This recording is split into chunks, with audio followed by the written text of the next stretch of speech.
plus aux élections. Alors, chers combattants, comme le professeur, son excellence, le président élu, l'a si bien précisé, nous entrons dans une nouvelle phase de la résistance. Nous entrons dans une nouvelle phase de la résistance. Et dans cette phase de la résistance, c'est le peuple qui va mener le combat. Dans cette phase de la résistance, ce sont les citoyens qui vont, n'est-ce pas, mener le combat. Comment peut-on aller dans une élection présidentielle, des élections législatives, des élections locales, alors qu'il y a la guerre dans une partie du pays? Comment peut-on aller dans des élections locales alors que le code électoral n'a pas été modifié? Le code électoral n'est pas consensuel. Le code électoral est partisan.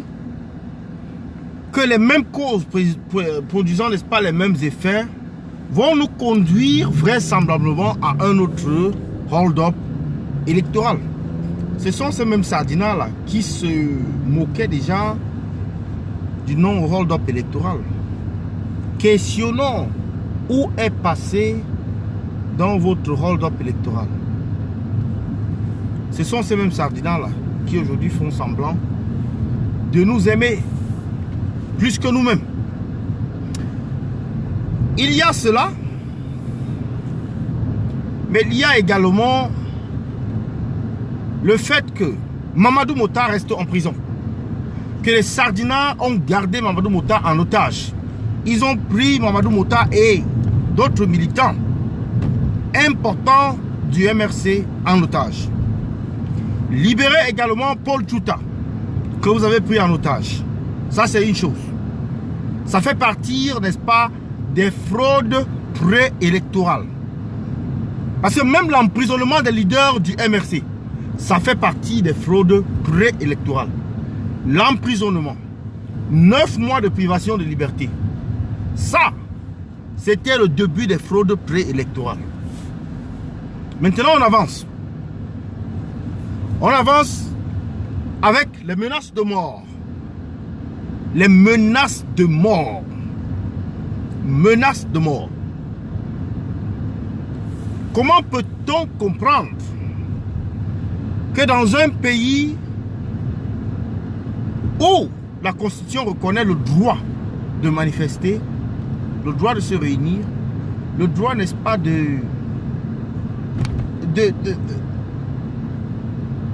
protester, le droit d'association, qu'on interdise systématiquement les réunions,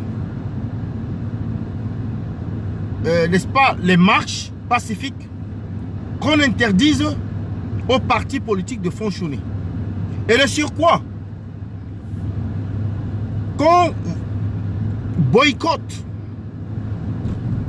la participation de ces partis politiques ou bien de ces militants des partis politiques d'opposition aux élections législatives et municipales. C'est-à-dire en refusant de signer des documents leur permettant de se représenter à ces divers scrutins. Comment peut-on comprendre cela? Ce n'est pas acceptable. Ce n'est pas compréhensible. Et donc, au vu de toutes ces raisons et beaucoup d'autres, certainement d'autres raisons que le professeur Maurice Kamto a, d'autres informations qu'il a et dont nous n'avons pas le contenu. Mais au vu seulement de celle-là, déjà beaucoup de gens ont critiqué le fait que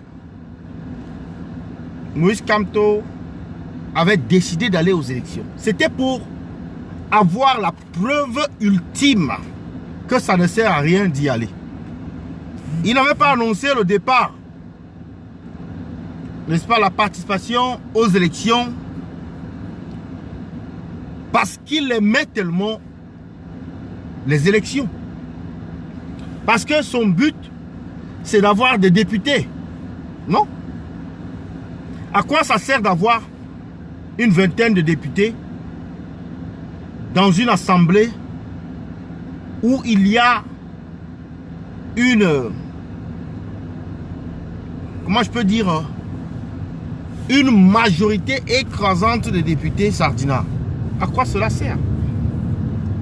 Et on connaît les sardinards qu'ils ont également leurs acolytes, qu'ils ont des pseudo-partis d'opposition qui en réalité sont des chapelles politiques liées au RDPC. Et donc cela pour enjamber avec les commentaires que les uns et les autres font. Et j'ai suivi Maître Lavoisier Tchapi dire sur Equinox qu'il fallait que le MRC essaie de s'associer aux autres. Mais vous, le SDF, vous servez même à quoi au peuple? Vous deviez avoir honte que ce soit le MRC qui décide de boycotter les élections. Qui plus que le SDF devait boycotter les élections? Ou alors vous comptez faire de la démission du MRC une aubaine politique. Vous, n'est-ce pas, racoler ou rafler ou occuper le vide. Mais vous vous trompez. Vous vous trompez. Parce que le peuple n'ira pas voter. Le peuple n'ira pas voter. Le SDF devait être le leader. Le SDF ayant seulement suivi. Parce que le MRCC, s'ils entrent dans une discussion avec ces faux partis d'opposition là, ces partis-là vont leur dire que non, ça ne vaut pas la peine d'aller. Ils vont se retrouver à la même conclusion, c'est-à-dire d'aller seuls au boycott. Aujourd'hui, là, ils font semblant, comme s'ils auraient été intéressés. Alors que ce sont des égoïstes. Ce sont des ventrologues.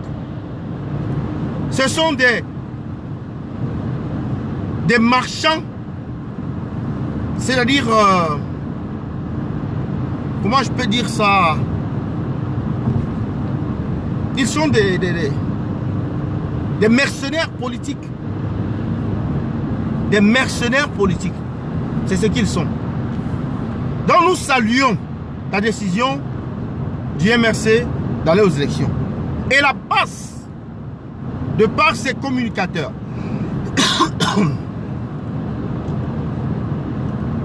Et n'est-ce pas, de par la décision de son leader, Kalibri Kalibo, décide d'entrer en guerre avec tous ces leaders qui participeront à ces élections-là. Déjà, tous les sardinards sont classés comme ennemis publics numéro 1. Donc là, maintenant, on va y ajouter tous ces faux leaders de l'opposition qui vont participer à ces élections. C'est-à-dire qu'ils vont cautionner la mascarade, qui vont venir crédibiliser la mascarade. Ouais, c'est ce qu'ils feront. Le peuple souverain va vous faire payer le prix de votre traîtrise. Ah oui. Et la basse va se charger de vous pourchasser partout. Sachez surtout que le chef des sardinards, lui, jusque-là, a échappé aux griffes de la basse parce qu'il a une protection d'État. Et l'État français ou l'État suisse lui donne une protection de chef d'État. Mais vous là, vous n'avez pas à voir un ministre, comment un ministre congolais a été tabassé sur les rues de Paris. Comment est-ce qu'un ministre congolais a été tabassé en Occident? C'est ce qui vous arrivera.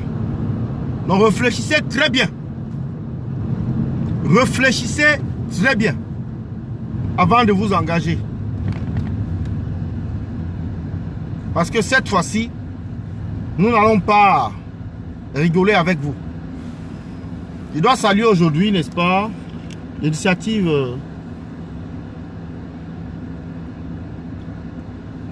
du général Wanto qui a mené une action ce jour au siège de Facebook. J'en avais parlé plusieurs fois. J'en avais parlé plusieurs fois. Plusieurs fois. J'en avais parlé plusieurs fois. Et je suis ravi que quelqu'un, un leader, n'est-ce pas, accompagné de J.Rémy Ngono, qu'il ait décidé de mener une opération au siège de Facebook en France. On doit mener des opérations comme celle-là.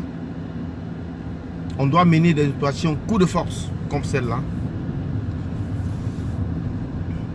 au siège de Facebook.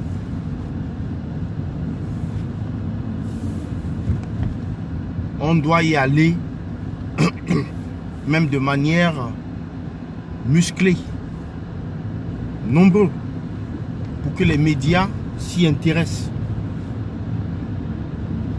On doit essayer de faire un coup de force qui fera en sorte que les médias suivent notre lutte. Facebook, c'est un complice de la dictature. Facebook, c'est un agent de la dictature. Facebook, c'est une organisation criminelle. Et nous devons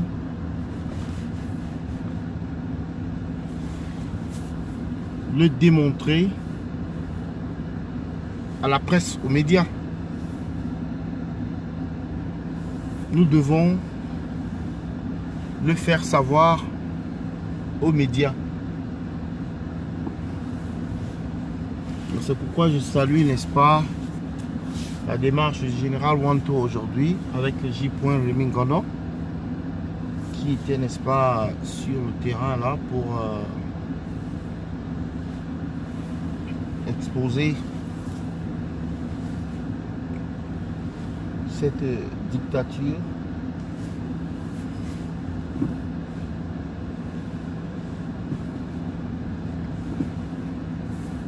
Je vais finir, n'est-ce pas, ce direct en vous invitant à aller sur mon compte YouTube. C'est le Banen. Vous allez sur le compte YouTube, il y a une vidéo que j'ai publiée là-bas qui parle. Il y a d'ailleurs deux vidéos que j'ai publiées là-bas. L'une qui parle du Calibri et l'autre qui parle du Caporal grillé Kempta. Et vous essayez d'écouter ces vidéos-là et vous laissez vos commentaires en dessous des vidéos. Ce sont des individus qui ont fait, n'est-ce pas, ces vidéos, pas à la demande de ces derniers, mais qui parlent de ces leaders de la révolution. Ce serait intéressant pour vous de découvrir ce que pensent d'autres personnes qui parfois sont hors même du combat.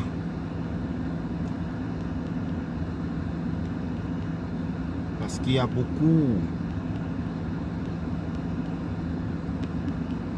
vraiment beaucoup de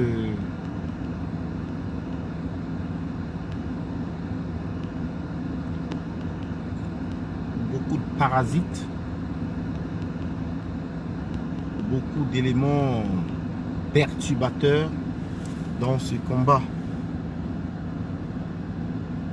Donc, je vous salue tous. Le combat continue.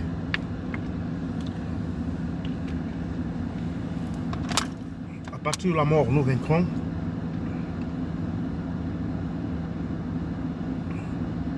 c'est le Banin de Yingui. Bonsoir et à bientôt.